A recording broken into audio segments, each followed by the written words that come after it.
प्यारे बच्चों, यह वीडियो कक्षा 7 के लिए है। नई दीपमणि का संस्कृत पाठ्य पुस्तक के वीडियो के इस भाग में आज हम लोग एकादश पाठ के पश्चात द्वादश पाठ के बारे में जानेंगे। एकादश पाठ जिसका शीर्षक था महात्मा बुद्ध, जिसमें महात्मा बुद्ध के बचपन की कहानी बतलाई गई थी। इसमें मैंने संस्कृत और इसका हिंदी अनुवाद तथा इस पाठ के प्रश्नोत्तर भी मैंने यूट्यूब में बनाया हुआ है। आज हम लोग सुभाषितानी के बारे में जानेंगे। सुभाषितानी में अच्छे श्लोक होते हैं जो कि वेदों में लिखे गए हैं, जिन श्लोकों का उचित अर्थ होता है और यह हमारे सामान्य जीवन में सटीक बैठते हैं। इन श्लोकों के अर्थों के पीछे गूढ़ रहस्य छिपा होता है, जिसे समझकर आप अपने जीवन में ला सकते हैं।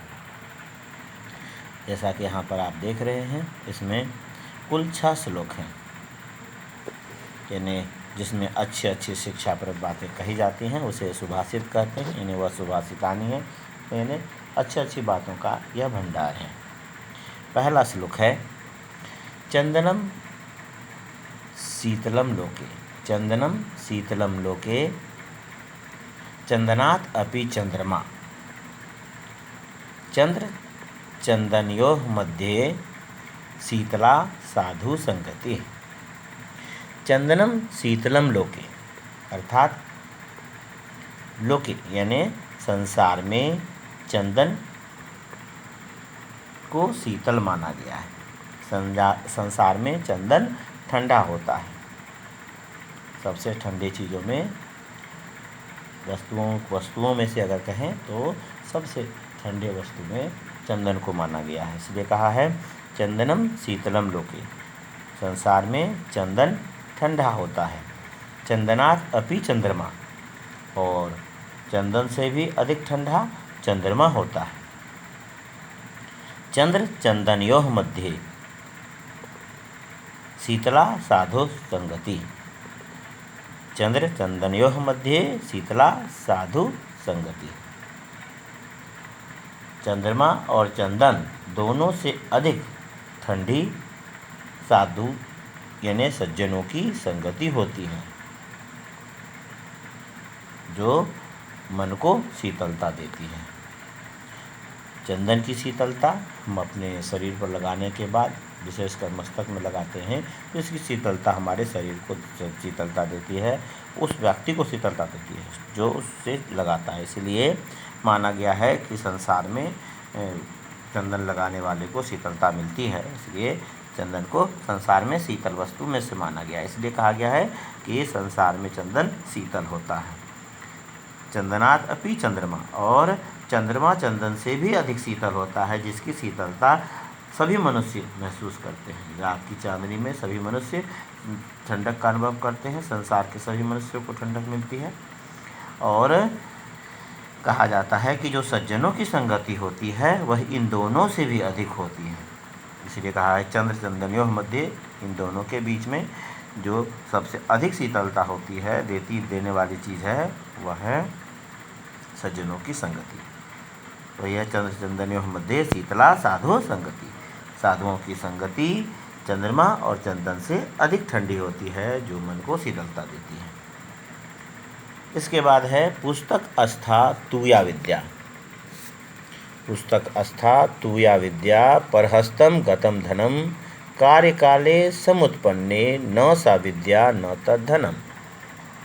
इसके पहले था चंदनम शीतलम लोके, चंदनात् अपि चंद्रमा, चंद्र चंदनयोः मध्ये शीतला साधु संगति। इसका क्लियर हो गया।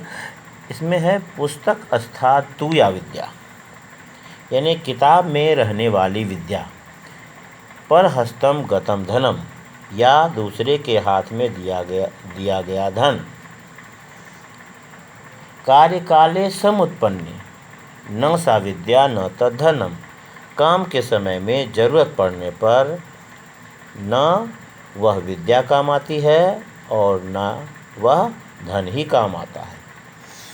यानी जो विद्या किताब में रखी हुई है, किताब में लिखी गई है, अगर हम उसे अर्जित नहीं करते हैं तो वह विद्या किताब में लिखी रह जाती है और वह हमारे कोई काम की नहीं होती। जैसे परहस्तम गतम धनम, यानी किसी को अगर उधार धन दिया है और अगर आपको ज़रूरत है तो वह उधार दिया हुआ धन भी आपके काम नहीं आता, बाद में भले ही मिल जाए लेकिन वह धन आपके काम का नहीं होता।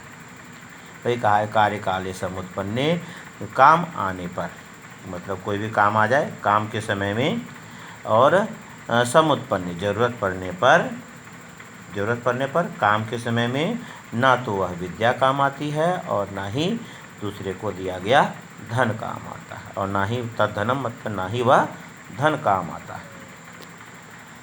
तीसरा श्लोक है प्रदोषे दीपकः चंद्रः प्रभाते दीपकः रविः त्रैलोक्ये दीपकः धर्मः सुपुत्रः कुलदीपकः। इसका अर्थ है प्रदोषे दीपकः चंद्रः, सायंकाल, प्रदोष मतलब शाम के समय में यानी रात्रि के समय का, तो शाम का समय होते ही चंद्रमा निकल जाता है, तो शाम के समय में चंद्रमा दीपक होता है जो आकाश में प्रकाश फैलाता है, और जिस प्रकाश को हम महसूस भी करते हैं चांदनी रात में, इसलिए कहा गया है प्रदोषे दीपकः चंद्र। शाम के समय में दीपक के रूप में चंद्रमा प्रकाशित होता है, यानी शाम के समय में चंद्रमा दीपक होता है। प्रभाते दीपकः रविः, सवेरे के समय में सूर्य दीपक होता है। प्रभाते दीपकः रविः, यानी सुबह के समय में सूर्य दीपक होता है, क्योंकि जब सूर्य निकलता है तो दिन निकलता है और हम अपने अपने कामों में लग जाते हैं। इस अनुसार से माना गया है कि प्रभाते दीपकः रविः त्रैलोक्ये दीपकः धर्मः, और तीनों लोगों में प्रकाश फैलाने वाला दीपक वह धर्म होता है, जो हम अपना धर्म करते हैं, जो हमारा धर्म है वह तीनों लोगों का दीपक होता है। तीन लोक माना गया है, तो तीनों लोकों में जो है वह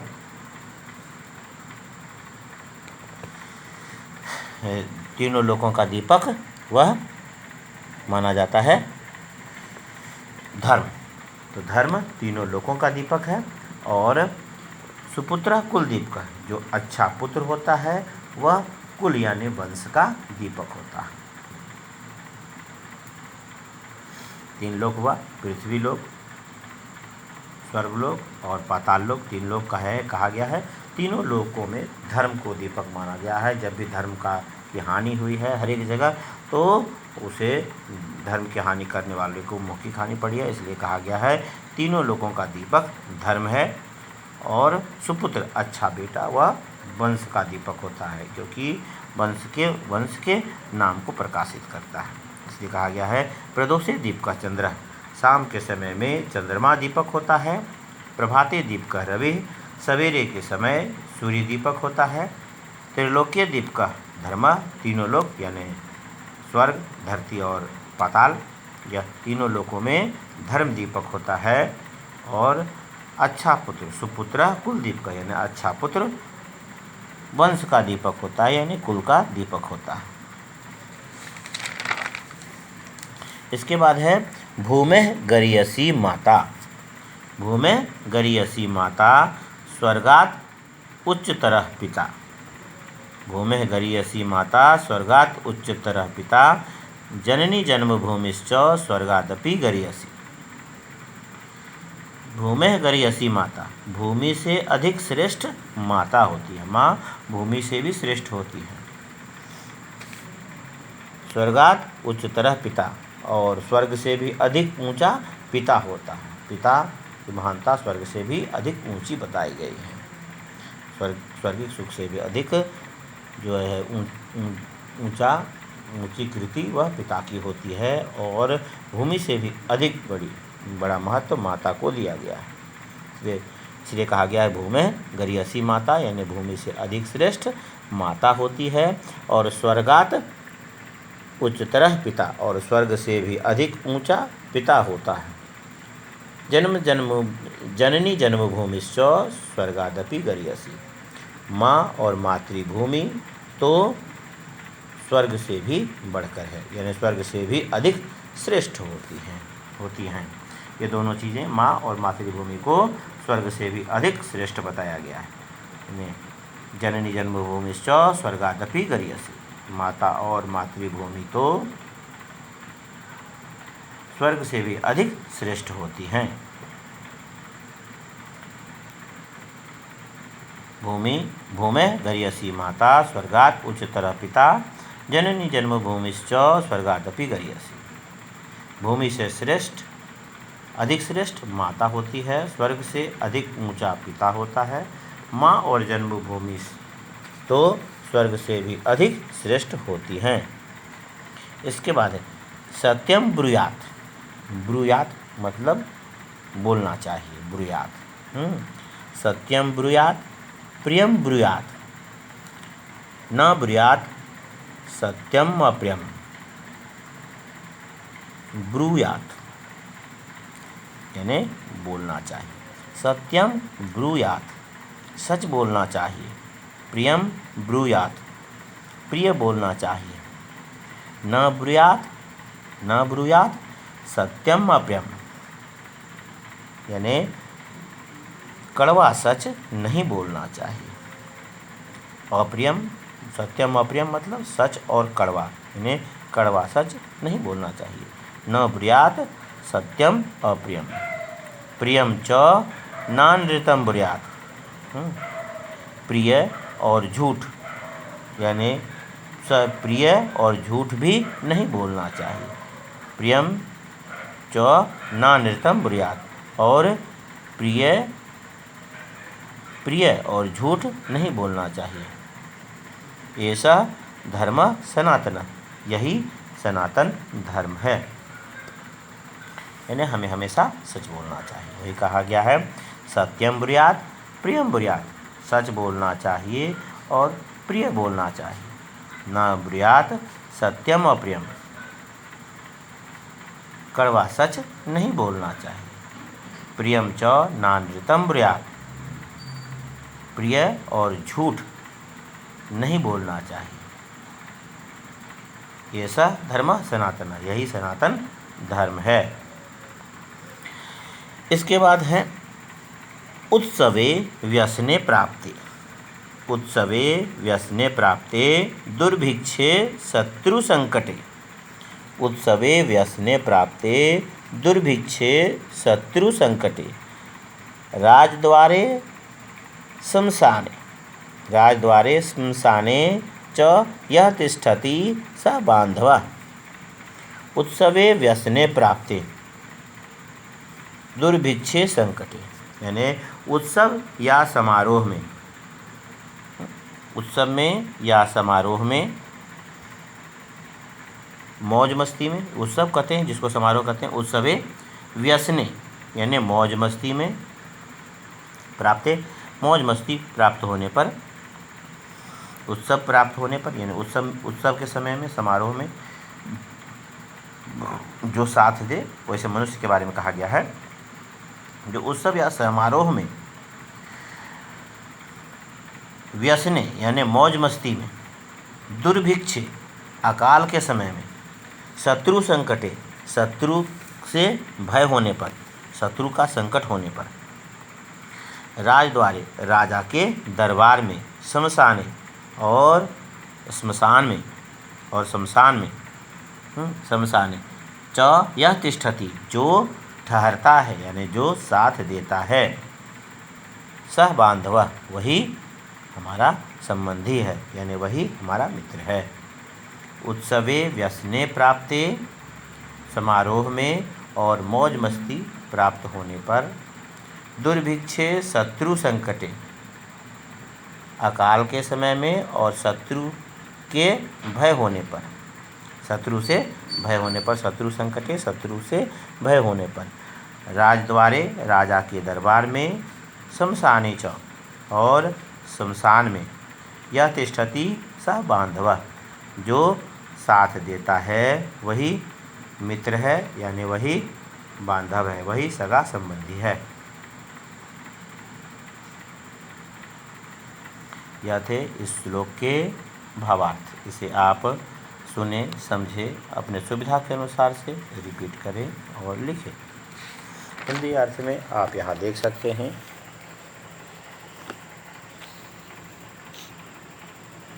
इन्हें आप चलाकर देख लेंगे एक बार। आपको इन्हीं हिंदी अर्थों को श्लोकों के साथ में लिखना है। संसार में चंद्रमा ठंडा होता है, चंद्रमा से भी अधिक ठंडा, चंद्रमा को ठंडा माना गया है लेकिन चंदन से कम ठंडा होता है, शरीर को ठंडक देता है। संसार में चंदन ठंडा होता है, चंद्रमा से भी अधिक ठंडा जो है वह साधुओं की संगति होती है, उसके बारे में कहा गया है। तो संसार में चंदन ठंडा होता है, चंदन से भी अधिक ठंडा चंद्रमा होता है जो पूरे संसार को रात्रि के समय में शीतलता देता है।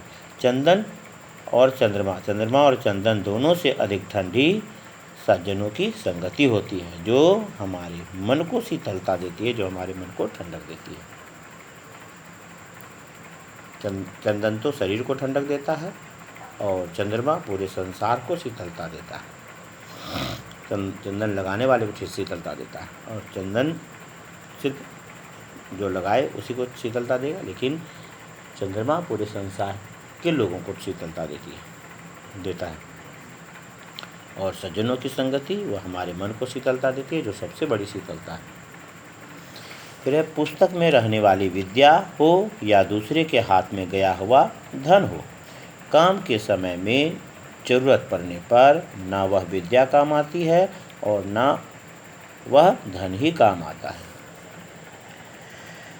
इसका तीसरा श्लोक का अर्थ है, सायंकाल में चंद्रमा दीपक होता है, सवेरे के समय सूर्य दीपक होता है, तीनों लोकों में धर्म दीपक होता है और अच्छा पुत्र कुल का दीपक यानी वंश का दीपक होता है। भूमि से अधिक श्रेष्ठ माता होती है, स्वर्ग से अधिक ऊंचा पिता होता है। माँ और जन्मभूमि यानी मातृभूमि तो स्वर्ग से अधिक श्रेष्ठ होती हैं। सत्यम बुर्यात, सच बोलना चाहिए। प्रियम बुर्यात, प्रिय बोलना चाहिए। न बुर्यात, सत्यम अप्रियम, अप्रिय अथवा करवा सच नहीं बोलना चाहिए। प्रियम च नानृतम बुर्यात, प्रिय और झूठ भी नहीं बोलना चाहिए। ऐसा धर्म सनातन, यही सनातन धर्म है। उत्सवे व्यसने प्राप्ति, दुर्भिक्षे शत्रु संकटे। उत्सव या समारोह में, मौज मस्ती में, अकाल पड़ने पर, दुर्भिक्षे अकाल पड़ने पर, शत्रु संकटे शत्रु से भय होने पर, राजद्वारे राजा के दरबार में, और शमशाने च और श्मशान में, यह तिष्ठति जो साथ देता है वही मित्र होता है, यानी वही संबंधी होता है। इसके पश्चात हम लोग इस पाठ के प्रश्न उत्तरों को देखें जो प्रश्न इस यहाँ पर दिए गए हैं। इसके पूर्व इन शब्दार्थों को बोलकर पढ़कर याद करेंगे। इसके बाद इन्हें जो श्लोक का अर्थ है इसे अपने CW और SW कॉपी में लिखकर याद करेंगे। प्रश्नोत्तर में पहला प्रश्न जो है वह एक पदेन है।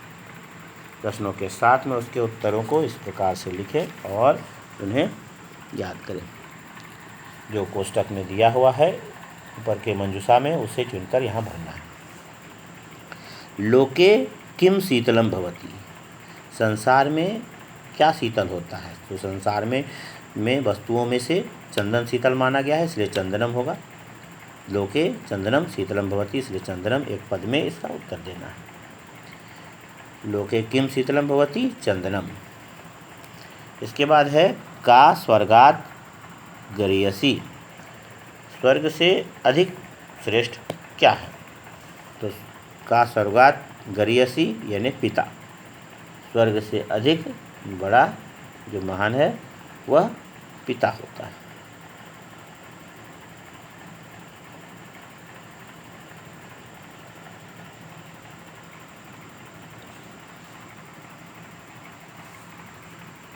यहाँ एक चीज़ ध्यान देंगे कि का स्वर्गात गरीयसी, तो का है, का स्त्रीलिंग शब्द है, तो इसमें पूछा गया है कौन, यानी कौन सा चीज़ स्वर्ग से बढ़कर है। तो वहाँ पर बतलाया गया है जननी जन्मभूमिश्च स्वर्गादपि गरीयसी।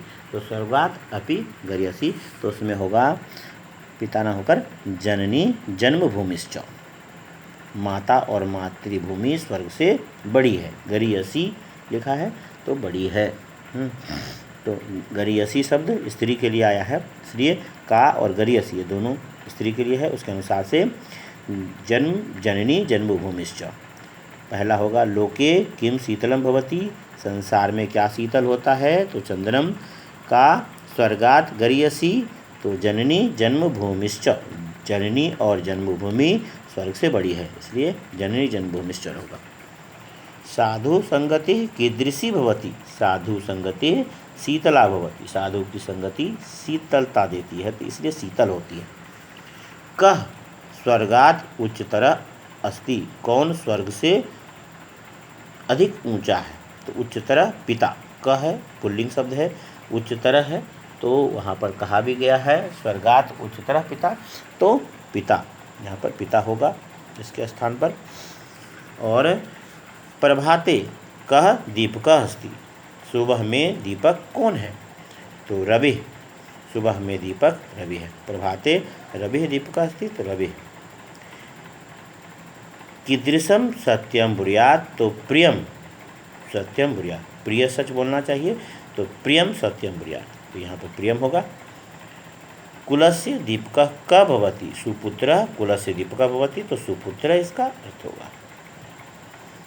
किम न ब्रूयात्, क्या नहीं बोलना चाहिए, सत्यम अप्रियम, तो सत्यम अप्रियम, सत्यम और अप्रियम नहीं बोलना चाहिए, तो सत्यम अप्रियम, सच अप्रिय सच यानी कड़वा सच नहीं बोलना चाहिए।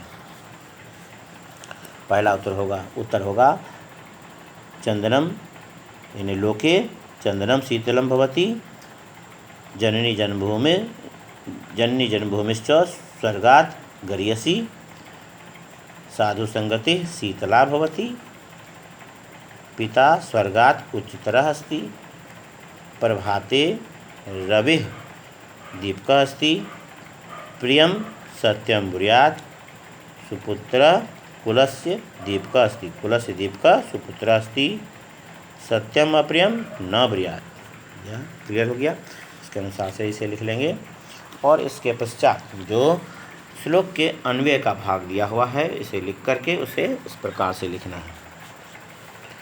उसे सीधा करके यानी श्लोक के भाग को जब गद्य के रूप में लिखते हैं तो उसे अन्वय कहा जाता है, और अन्वय रूप में इस प्रकार से लिखेंगे।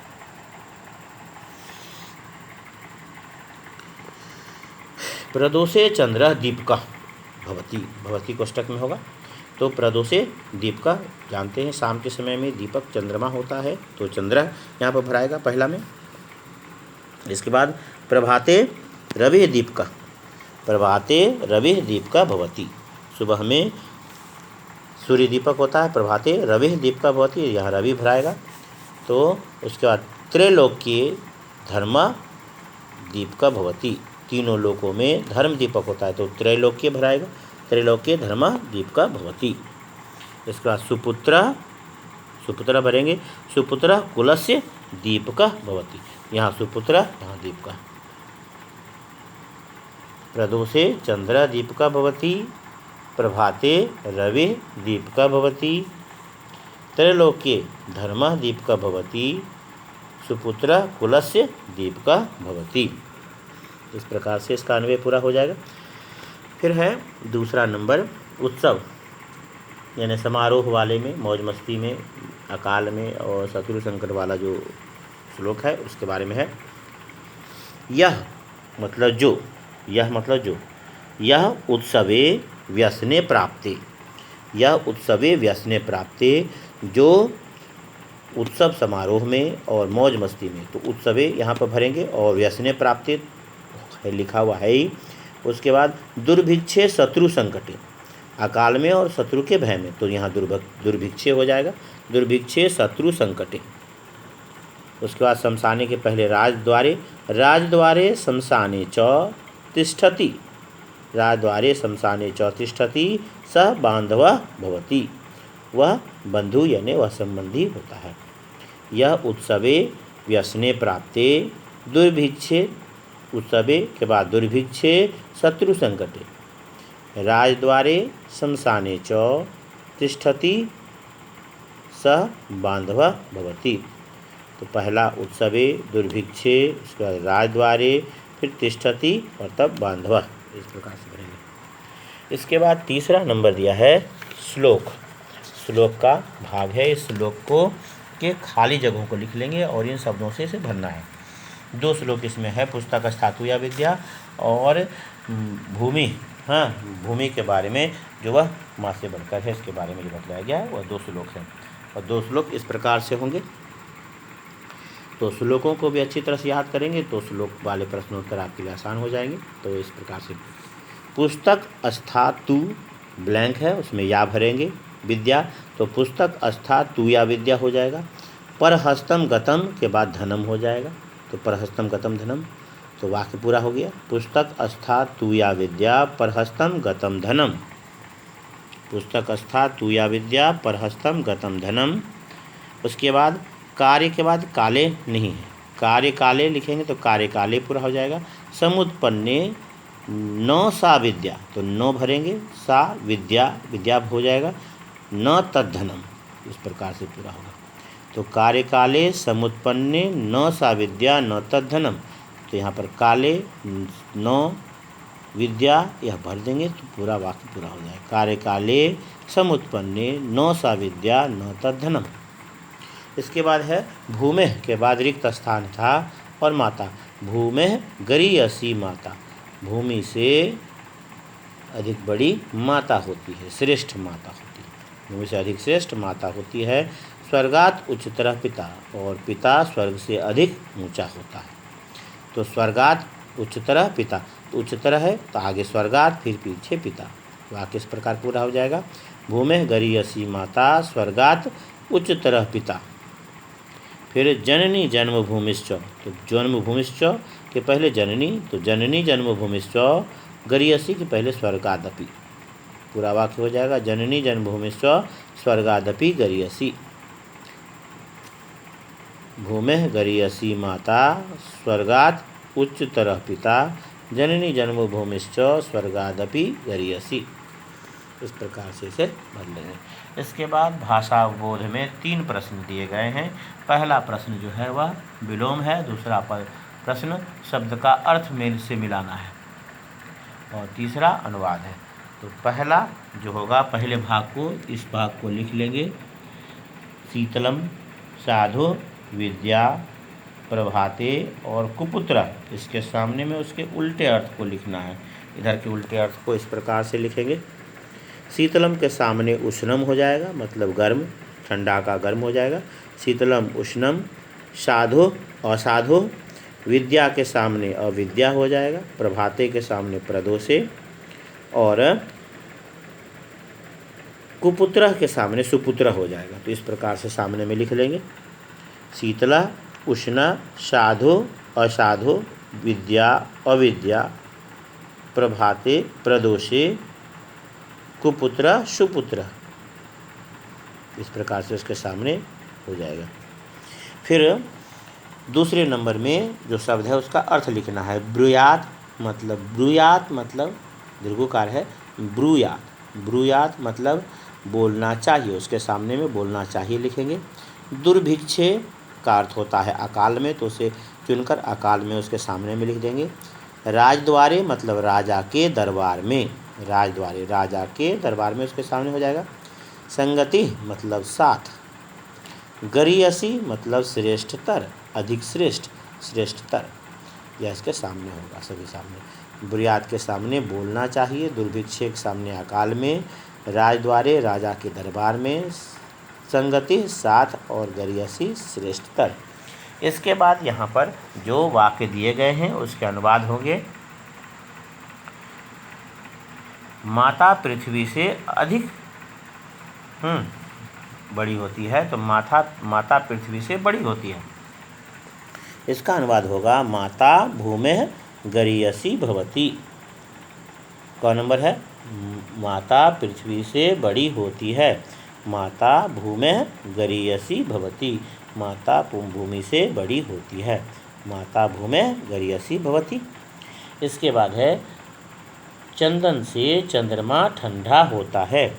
चंदनात् चंद्रमा शीतला भवति। चंदन से चंद्रमा ठंडा होता है। चंदनात् चंदन से और चंद्रमा तो चंद्रमा हो गया कर्ता। चंदनात् पंचमी व्यक्ति। चंदनात् चंद्रमा शीतला भवति। इस प्रकार से हो गया चंदन से चंद्रमा शीतल होता है। फिर है अच्छा पुत्र कुल का दीपक होता है। तो सुपुत्र कुल दीपका भवति। सुपुत्र लिख देंगे और कुल दीपका भवति। सुपुत्र कुल दीपका भवति। अच्छा बेटा कुल का दीपक होता है। कुल दीपका भवति। फिर है हमें सदा सत्य और प्रिय बोलना चाहिए। वयम सदा सत्यम प्रियम च वदेम। हमें सदा सत्य और प्रिय बोलना चाहिए। वयम सदा सत्यम प्रियम च वदेम। अच्छे मित्र संकट में सहायता करते हैं। सुमित्राणि संकटे सहायतां कुर्वन्ति। सुमित्राणि मतलब अच्छे मित्र, बहुत सारे मित्र तो अच्छे मित्र। सुमित्राणि संकटे सहायतां कुर्वन्ति। अच्छे मित्र संकट में सहायता करते हैं। हो गया। इसके बाद है 4 नंबर में सब बालक मिलकर श्लोकों को याद करो। तो यहाँ पर ऑर्डर है लोट लकार का। सर्वे बालकाः मिलित्वा श्लोकान् स्मरत्। याद करो। सर्वे बालकाः सब बालक मिलित्वा मिलकर श्लोकान् स्मरत् श्लोकों को याद करो। माता पृथ्वी से बड़ी होती है। माता भूमेः गरीयसी भवति। चंदन से चंद्रमा ठंडा होता है। चंदनात् चंद्रमा शीतला भवति। अच्छा पुत्र कुल का दीपक होता है। सुपुत्र कुल दीपका भवति। हमें सदा सत्य और प्रिय बोलना चाहिए। वयम सदा सत्यम प्रियम च वदेम। अच्छे मित्र संकट में सहायता करते हैं। सुमित्राणि संकटे सहायतां कुर्वन्ति। क्लियर है। इसके बाद सब बालक मिलकर श्लोकों को याद करो। सर्वे बालकाः मिलित्वा श्लोकान् स्मरत्। यह थे इस पाठ के प्रश्नोत्तर। इन्हें बोलकर पढ़कर याद करें और अपने गृह कार्य और वर्ग कार्य उत्तर पुस्तिका HW और CW कॉपी में लिखकर याद करें। इन प्रश्नोत्तरों के साथ में ही इस पाठ का पाठ वर्णन और प्रश्नोत्तर समाप्त होता है। आप इसे देखें, सुने और पुस्तक के इन श्लोकों को भी याद करें ताकि प्रश्नोत्तर में आने वाले शब्दों को आप सही और उचित जगह पर लिख पाएंगे। धन्यवाद।